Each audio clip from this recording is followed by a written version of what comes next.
Congress senior నేత రాహుల్ గాంధీ రెండో విడత పాదయాత్ర, అంటే దాన్ని పాదయాత్ర అంటామా లేకపోతే యాత్ర అంటామా? ఎందుకంటే ఈసారి జరిగేటువంటి యాత్రలో బస్సులు యాత్ర కూడా ఉంటుందని చెప్తున్నారు. బస్సు యాత్ర, అదేవిధంగా కొన్ని చోట్ల మాత్రం పాదయాత్ర చేస్తారు. మొత్తం మీద ఏంటంటే న్యాయ యాత్ర అని పేరు పెట్టారు దీనికి. మొత్తం 6200 కిలోమీటర్లు పర్యటిస్తారు 14 రాష్ట్రాల్లో, మణిపూర్ నుంచి మహారాష్ట్ర వరకు. అయితే దీని మీద ఇది వార్త కాదు. ఇప్పుడు ఆయన న్యాయ యాత్ర మొదలుపెట్టారనేటువంటిది వార్త కాదు, అది ఆల్రెడీ వార్తగా వచ్చేసింది. కాబట్టి అసలు వార్త ఏంటంటే 65 రోజుల పాటు ఆయన ఈ యాత్రలో పాల్గొనటం వల్ల ఎన్నికల సమయంలో ఆయన సేవలు కాంగ్రెస్ పార్టీకి దూరం అవుతాయి, కాబట్టి టైమింగ్ కరెక్ట్ కాదు అనేటువంటి ఒక చర్చ జాతీయ స్థాయిలో విస్తృతంగా ఉంది. అది ఎంతవరకు నిజం అనే దాని మీద మనం విశ్లేషణ చేయాల్సిన అవసరం ఉంది. రాహుల్ గాంధీ యాత్ర, అదేవిధంగా టిక్కెట్ల పంపిణీ, కాంగ్రెస్ పార్టీలో ఇండియా కూటమితో పొత్తులు, ఇవన్నీ అంశాలు దీంట్లో ఒక భాగంగా మాట్లాడుతున్నారు.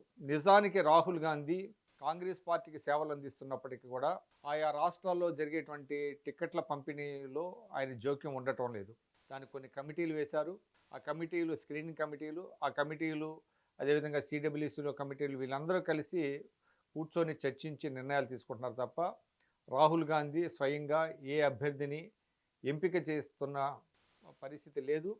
ఇది అటు కర్ణాటక ఎలక్షన్స్లో చూసాము, తెలంగాణ ఎన్నికల్లో చూసాము, అదేవిధంగా మిగతా 4 రాష్ట్రాల్లో జరిగినటువంటి ఎన్నికల్లో కూడా అదే జరిగింది. అంటే రాహుల్ గాంధీకి అభ్యర్థుల ఎంపికలో ప్రధాన పాత్ర పోషించాలనేటువంటి ఒక ఆశ, అదేవిధంగా దాని మీద అంత పట్టుదల అయితే లేదు. అది మిగతా వాళ్ళకి అప్పచెప్పడం అనేటువంటిది కూడా ఒక మంచి పరిణామంగానే. గతంలో ప్రతి వాళ్ళు ఏంటంటే ఆ టిక్కెట్ల పంపిణీ దగ్గరే మొత్తం అధికారాలన్నీ చేతిలో పెట్టుకొని తాము చెప్పిన వాళ్ళకే టిక్కెట్లు ఇచ్చేటువంటి పరిస్థితి కాంగ్రెస్ పార్టీలో ఉండేది. కానీ రాహుల్ గాంధీ మాత్రం ఇందుకు భిన్నంగా తను మాత్రం కేవలం ప్రజల్లో ఒక చైతన్యం తీసుకురావటం అనే దాని మీద, రాజకీయంగా సామాజికంగా ఒక ప్రజలకి న్యాయం జరగాలి అనేటువంటి ఒక నినాదంతో ఆయన న్యాయ యాత్ర అనే పేరుతో ఆయన బయలుదేరుతున్నారు.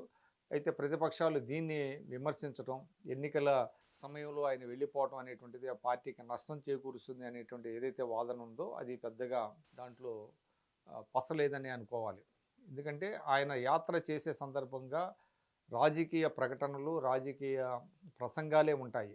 ఆయా రాష్ట్రాలు 14 రాష్ట్రాలు కూడా ఎన్నికలకు వెళ్తున్నాయి. 2024లో జరిగేటువంటి పార్లమెంటు ఎన్నికల్లో, అంటే లోక్సభ ఎన్నికల్లో అవి కూడా భాగమే, 14 రాష్ట్రాలు కూడా ఒక భాగమే. కాబట్టి అది రాజకీయ యాత్రగానే మనం చూడాలి, అందరూ చూడాల్సినటువంటి అవసరం ఉంది.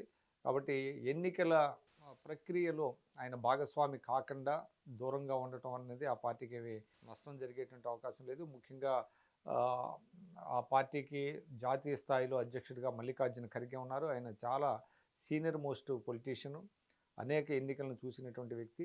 అదే ఇటు తిరిగి సోనియా గాంధీ గారు ఉన్నారు, ప్రియాంక గాంధీ ఉన్నారు. వారు కూడా తమ సేవలను పార్టీకి అందించేటువంటి అవకాశం ఉంది. కనుక రాహుల్ గాంధీ ఈ ఎన్నికలకి దూరంగా, ఎన్నికల ప్రక్రియలో భాగస్వామ్యం కాకుండా ఆయన పాదయాత్ర చేపడుతున్నారని ఏదైతే అంటే అధికార పక్షానికి చెందినటువంటి వాళ్ళు, అంటే ఎన్డీఏ కూటమి పార్టీలు ఏదైతే విమర్శ చేస్తున్నాయో ఆ విమర్శల్లో పెద్దగా బలం లేదు. దాన్ని పరిగణలో కూడా తీసుకోవాల్సినటువంటి అవసరం లేదు. మొత్తానికి రాహుల్ గాంధీ అయితే చాలా పెద్ద యాత్రని తలకెత్తుకున్నారు. 6200 కిలోమీటర్లు. మొత్తానికి అంటే దక్షిణాది నుంచి ఉత్తరాదికి వెళ్ళారు, ఇప్పుడు పశ్చిమం నుంచి తూర్పు వైపు వెళ్తున్నారు. కాబట్టి ఆయన యాత్ర కాంగ్రెస్ పార్టీకి ఏ మేరకు మేలు చేస్తుంది అనేటువంటి చూడాలి. ఖచ్చితంగా మేలైతే చేస్తుంది. కాకపోతే ఆ మేలు ఎంతవరకు కాంగ్రెస్ పార్టీ కూటమిని, అంటే ఇండియా కూటమిని అధికార తీరానికి చేరుస్తుందా లేదా అన్నదే ప్రశ్న.